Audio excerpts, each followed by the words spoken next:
Today, the world pauses to honor four remarkable figures whose lives touched millions across generations. Each one left behind a story written in art, courage, music, and grace. From the silver screen to the concert stage, from the fight for justice to the opera halls of the world, their voices shaped culture and inspired hope. Though they have left us, their legacies remain alive in memories, performances, and history itself. In this tribute, we reflect on their journeys, their contributions, and the impact they leave behind. This is more than news of their passing. It is a reminder of lives well lived, of dreams fulfilled, and of the timeless footprints left on the path of humanity. The news has been confirmed from San Diego.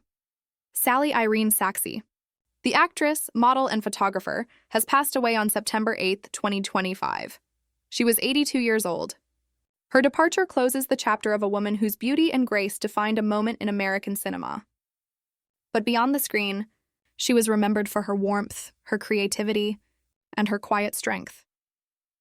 Born Sally Irene Rogers on June 25, 1943, in San Diego, she grew up with a love for the ocean and the simple charm of Southern California. In her youth, she entered local pageants, winning the title of Miss La Jolla. Later, she rose to national recognition as a runner-up in the Miss America competition.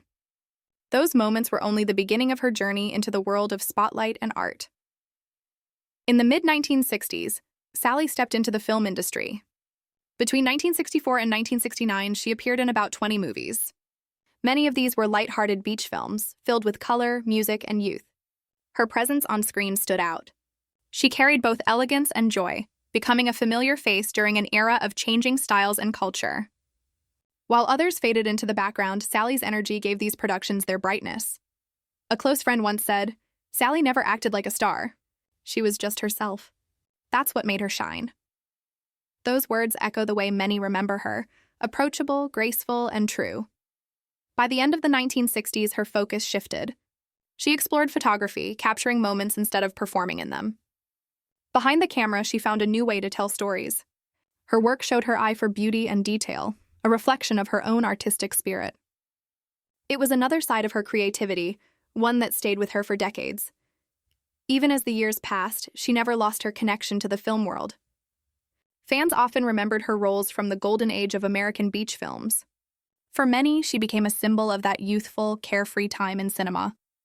Nostalgia carried her image forward, keeping her alive in the hearts of audiences long after the final credits rolled. Her family described her as gentle, thoughtful, and deeply caring. In a short statement they wrote, "Sally gave us love and laughter every day. She taught us to see beauty in small things. We will miss her smile, but we know her light will never fade." Those who worked with her also spoke with respect. A fellow actor from her film days once recalled, "We were young, and everything was new." But Sally carried herself with calm confidence. She made the set feel like family. It was a memory that captured both her professionalism and her kindness. Her death marks the end of a life filled with quiet achievement. But her story remains. From the glamour of pageants to the silver screen, and from the lens of her camera to the hearts of her family, Sally's journey was rich with meaning. She will be remembered not just as an actress of the 1960s, but as a woman whose grace carried through every part of her life. Her legacy lies in the films that captured her youth, in the photographs that captured her vision, and in the memories she left with those who loved her. In saying farewell to Sally Irene Sachse, we honor her beauty, her art, and her gentle soul. Her presence will remain in the stories of a bright era in cinema and in the timeless reminder that true grace never fades. The music world is in mourning. News has been confirmed that Richard Davies, the English musician and founder of Supertramp, passed away on September 6, 2025. He was 81 years old. His death marks the end of a voice and a sound that defined an entire generation of progressive rock. His piano, his songs, and his words carried stories that still resonate deeply today. Richard Davies was born on July 22, 1944, in England. From an early age, he showed a natural ear for music. The piano became his true companion, guiding him into jazz, rhythm, and the roots of rock. In 1969, his path changed forever when he founded the band that would one day become Supertramp. The debut album was released in 1970. At first, the world did not notice. The band was still searching for its voice, and the industry was crowded with new sounds. But by the mid-1970s, Supertramp found its place. Their music mixed jazz touches with rock's intensity and pop's storytelling charm. Richard Davies was at the center of it all. He was the band's only constant member, steering it through decades of change. His voice, a raspy baritone with a soulful edge, became one of rock's most recognizable sounds. Sometimes he would surprise fans with falsetto tones, blending almost seamlessly with his bandmate Roger Hodgson. Songs like Goodbye Stranger and My Kind of Lady carried that balance, and Richard's influence was unmistakable. Between 1970 and the early 1980s, Supertramp rose to global fame. With albums like Crime of the Century and Breakfast in America, the group achieved both critical success and commercial power. Richard co-wrote and performed classics that still play on radio stations and streaming platforms across the world. Songs like Bloody Well Right, Goodbye Stranger, and Cannonball became timeless pieces of rock history. A friend from the music industry once said, "Richard didn't just play the piano, he made it speak. His chords told stories, and his voice gave them life." Those who saw him live often remember the way he leaned into the instrument, pouring his whole energy into every performance. Even after Roger Hodgson left the band in 1983, Richard kept Supertramp alive. He became the group's sole lead vocalist, carrying the weight of expectation on his shoulders. His determination ensured that the music did not stop, even as trends shifted and new genres emerged. That loyalty to his craft made him more than a musician. It made him a guardian of a sound that millions loved. Through the years, Richard's compositions showed both joy and cynicism. His lyrics often reflected on life struggles, human behavior, and personal reflection. Yet beneath the words was always a melody that gave comfort. Fans across generations connected with that balance, songs that were honest yet uplifting. On social media, tributes poured in soon after news of his passing. One fan wrote, "Richard's songs were the soundtrack of my youth. He helped me through hard times, and I'll forever be grateful." Another shared, "His voice was the voice of honesty." Supertramp was more than music. It was family for so many of us. His family, in a short statement, said, "Richard lived for music. He gave his life to the piano, to the stage, and to the fans who loved him. We will miss him deeply, but his music will keep his spirit alive." Richard's passing leaves a space in rock music that cannot be filled. Yet the beauty of art is that it does not end with the artist. Every time Goodbye Stranger plays, every time the opening piano of Crime of the Century begins, Richard Davies lives again. His notes, his voice, and his soul echo across time. He will be remembered as a pioneer of progressive rock, as the man who gave the world Supertramp, and as a musician whose love for the piano shaped generations. His journey from a young dreamer in England to a global artist is a reminder of music's power to connect hearts. As we say farewell to Richard Davies, we do so with gratitude. His songs will continue to guide, inspire, and heal. Though the man has left us, the music remains. And in that music, his spirit sings forever. The news has been confirmed. Joseph Alfred McNeil, a retired Major General of the United States Air Force and a member of the historic Greensboro Four, passed away on September 4th, 2025. He was 83 years old. His life was one of courage, quiet strength, and unshakable principle. Joseph McNeil's story began on March 25, 1942, in Wilmington, North Carolina. He grew up during a time when racial segregation was deeply rooted in American life. From an early age, he saw both the challenges and the quiet dignity of those who fought against injustice. These experiences shaped his sense of duty and his belief in standing for what is right. On February 1, 1960, history was made. McNeil, along with 3 fellow students from North Carolina A&T State University, walked into a Woolworth's lunch counter in Greensboro. They sat down and asked to be served.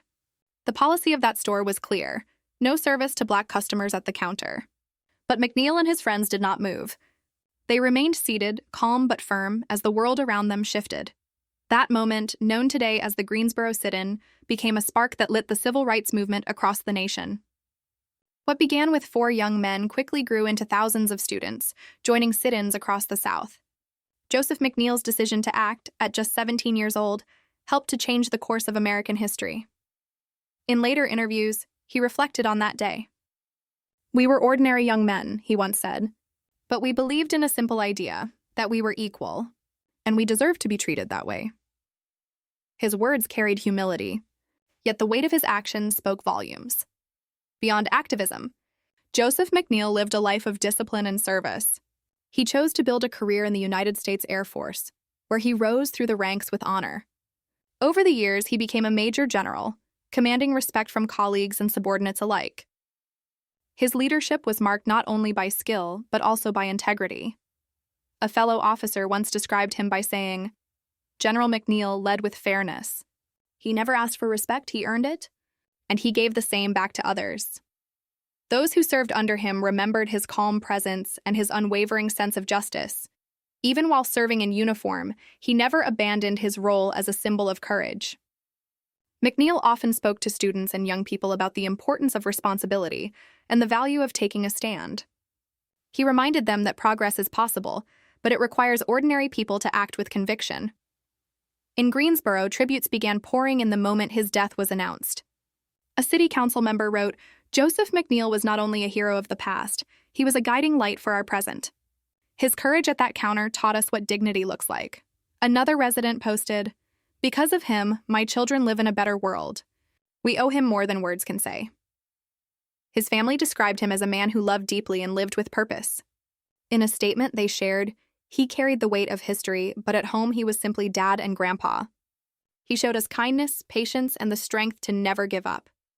The legacy of Joseph McNeil is woven into the fabric of American life. He was not only part of the civil rights movement, he was a catalyst for change. His sit-in was a turning point that reminded the world that courage is not loud or violent, but steady, quiet, and unshaken. Today, schools, museums, and public spaces continue to teach the story of the Greensboro Four. His name will forever stand beside those who refuse to accept injustice as the norm. His military service showed that his courage did not end at the counter. It carried through a lifetime of duty and discipline. As we say farewell to Joseph Alfred McNeil, we remember not only the man who sat at a lunch counter, but also the leader who stood for fairness in every part of his life. His actions remind us that history is shaped by those willing to risk comfort for justice. He will be remembered as a student who challenged segregation, a general who led with honor, and a citizen who never stopped believing in equality. His courage endures as a lesson to future generations. And though he is gone, the seat he once claimed at Woolworth's will always remain filled, with the spirit of hope, dignity, and lasting change. The world of opera has fallen silent. It has been confirmed that Lourdes Ambris Marquez, the celebrated Mexican soprano and artistic director, passed away on August 28, 2025. She was 67 years old.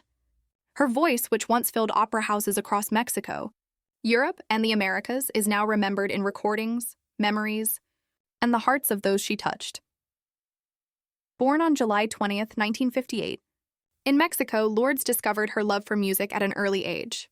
She was drawn to the power of the human voice and the drama of opera. Her natural talent, paired with discipline and years of study, led her onto the stage of the Opera de Bellas Artes, Mexico's most important opera company. It was here that she would become a leading voice for more than 4 decades. Audiences admired her for her elegance and her ability to embody characters with both technical mastery and deep emotion. Mozart roles became her signature, but she was never limited to the classics. Lourdes embraced contemporary works as well, bringing modern stories to life while honoring opera's traditions. A fellow musician once said, "When Lourdes sang, you felt every note in your soul." She had the power to turn a hall into a place of prayer.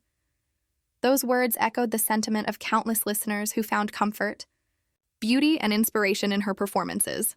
Her career did not stop at Mexico's borders. Lourdes performed as a guest in renowned opera houses across Europe and the Americas. Wherever she went, she carried with her the strength of Mexican culture, showing the world that her nation's voice belonged on the grandest stages. In 2017, she took on a new role as the artistic director of the Opera de Bellas Artes. Under her leadership, the company embraced both tradition and innovation. She opened doors for young singers, giving them opportunities to step into the spotlight. She believed that opera was not just about preserving the past, but also about creating a future. Colleagues have remembered her not only as a performer, but as a mentor. One young soprano wrote on social media, "Maestra Lourdes gave me my first chance. She told me, 'Your voice is your truth. Trust it.' I will carry her words forever." Her death has left the opera community in grief, but also in reflection. Cultural institutions across Mexico released statements honoring her contributions. The National Institute of Fine Arts wrote, Lourdes Ambris Marquez gave her life to music and to her country. Her voice was a gift, and her guidance shaped generations. We say goodbye with gratitude and pride. Family members described her as gentle, determined, and always generous with her time. In their words, she was more than an artist to us. She was a mother, a sister, a friend. At home, she sang not for the stage, but for love. That is the memory we hold close. Lourdes's passing reminds us of the fragile yet lasting nature of art. A single voice can fade, but its echo remains. Her recordings will continue to inspire, her students will continue to sing, and her influence will remain in every performance touched by her teaching. Her life was one of dedication to music, to her country, and to the belief that beauty can transform the human spirit. From her first steps on stage to her final days as a leader and mentor, Lourdes lived fully in service of her art. As the curtain falls on her life, the applause does not fade.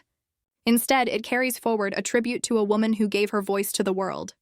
Lourdes Ambris Marquez will be remembered not only as Mexico's soprano star, but as a guiding light for the generations who follow. Her song may be over, but her music will never end. In every opera house, in every young singer she inspired, and in the hearts of her listeners, her legacy continues.